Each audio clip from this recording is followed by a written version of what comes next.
ଜୟ ଶ୍ରୀକୃଷ୍ଣ। କୃଷ୍ଣ କହିଛନ୍ତି ଯେ ଯେତେବେଳେ ଦୁନିଆରେ ଧର୍ମର କ୍ଷତି ହୁଏ ସେତେବେଳେ ଅଧର୍ମର ବିଜୟ ହେବ।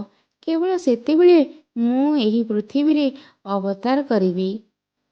ମୁଁ ହିଁ ଏହି ବ୍ରହ୍ମାଣ୍ଡ ସୃଷ୍ଟି କରେ। ମୁଁ ହିଁ ଏହାକୁ ପୋଷଣ କରେ ଏବଂ ମୁଁ ହିଁ ଏହି ସୃଷ୍ଟିକୁ ନଷ୍ଟ କରେ।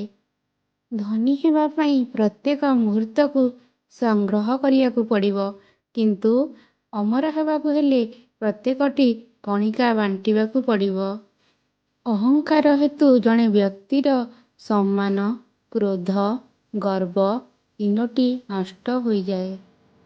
ଜୀବନରେ ନିଜକୁ କେବେ ବି କାହା ସହିତ ତୁଳନା କର ନାହିଁ। ତୁମେ ଯେପରି ଶ୍ରେଷ୍ଠ।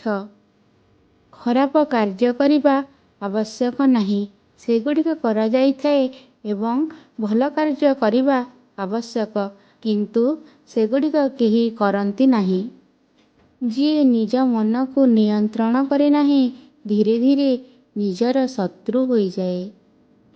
ଜଣେ ବୁଦ୍ଧିମାନ ବ୍ୟକ୍ତି ଖରାପ କାମ ନ କରି ସାମାଜିକ କଲ୍ୟାଣ ପାଇଁ କାର୍ଯ୍ୟ କରିବା ଉଚିତ। ଏହି ଦୁନିଆରେ କିଛି ସ୍ଥାୟୀ ନୁହେଁ।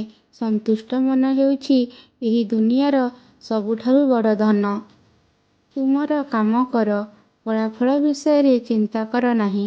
ଭଗବାନ ପ୍ରତ୍ୟେକ ଜିନିଷରେ, ପ୍ରତ୍ୟେକ ଜୀବନରେ ଉପସ୍ଥିତ। ଆତ୍ମା ଅମର, ତେଣୁ ମରିବା ବିଷୟରେ ଚିନ୍ତା କର ନାହିଁ। ଆତ୍ମାର ମୂଳ ଲକ୍ଷ୍ୟ ହେଉଛି ଭଗବାନଙ୍କ ସହିତ ମିଶ୍ରଣ। ମଣିଷ ତାଙ୍କ ବିଶ୍ୱାସ ଦ୍ୱାରା ସୃଷ୍ଟି ହୋଇଛି। ସେ ଯାହା ବିଶ୍ୱାସ କରନ୍ତି ତାହା ହୋଇଥାଏ। ସମ୍ମାନ, ଅପମାନ, ଲାଭ ଏବଂ କ୍ଷତି, ଖୁସି କିମ୍ବା ଦୁଃଖ ହେବା ଏସବୁ ହେଉଛି ମନର ଦୁଷ୍କର୍ମ। ଯାହାକୁ ତୁମେ ନିଜକୁ ନିଜର ବୋଲି ଭାବିପାରେ ଉପଭୋଗ କରୁଛ, ଏହି ସୁଖ ତୁମର ଦୁଃଖର କାରଣ। ଏହା ନିଶ୍ଚିତ ଯେ ଜଣେ ବ୍ୟକ୍ତି ନକାରାତ୍ମକ ଲୋକଙ୍କ ସହ ନିଜ ଗନ୍ତବ୍ୟସ୍ଥଳକୁ ବିଚ୍ୟୁତ ହେବେ। ପ୍ରେମ ସର୍ବଦା କ୍ଷମା ମାଗିବାକୁ ପସନ୍ଦ କରେ ଏବଂ ରାଗ ସର୍ବଦା କ୍ଷମା ପ୍ରାର୍ଥନା କରିବାକୁ ପସନ୍ଦ କରେ। ଯେଉଁମାନେ ଏହି ଜଗତରେ ସେମାନଙ୍କର କାର୍ଯ୍ୟର ସଫଳତା ପାଇଁ ଇଚ୍ଛା କରନ୍ତି, ସେମାନେ ଦେବତାମାନଙ୍କୁ ପୂଜା କରିବା ଉଚିତ। ଜଣେ ବ୍ୟକ୍ତି ଯାହା ଚାହିଁବ ତାହା ହୋଇପାରେ।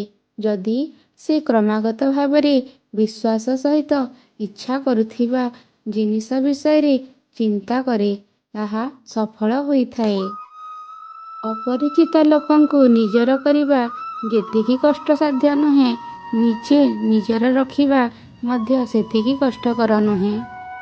ଜଣେ ବ୍ୟକ୍ତିର ଚିନ୍ତାଧାରା ହେଉଛି ତାଙ୍କର ସବୁଠାରୁ ବଡ଼ ପରିଚୟ। ନଚେତ୍ ଦୁନିଆରେ ସମାନ ନାମ ଥିବା ଅନେକ ଲୋକ ଅଛନ୍ତି। ସମ୍ପର୍କ ବଜାୟ ରଖିବା ପାଇଁ ଅନେକ ନମ୍ରତା ଆବଶ୍ୟକ। ମହାଭାରତ କେବଳ ପ୍ରତାରଣା ଦ୍ୱାରା ସୃଷ୍ଟି ହୁଏ। ଯଦି ତୁମେ କାହା ସହିତ ବନ୍ଧୁ ହୋଇପାରିବ ନାହିଁ, ତାହେଲେ ତୁମର ତାଙ୍କ ସହିତ ଶତ୍ରୁତା ରହିବା ଉଚିତ ନୁହେଁ। ଯଦି ଆପଣମାନଙ୍କୁ ଏହି ଭିଡ଼ିଓଟି ଭଲ ଲାଗିଲା, ଭିଡ଼ିଓକୁ ଲାଇକ୍, କମେଣ୍ଟ, ସେୟାର ଏବଂ ସବସ୍କ୍ରାଇବ୍ କରିବାକୁ ଭୁଲିବେନି। ରହୁଛି। ଜୟ ଜଗନ୍ନାଥ।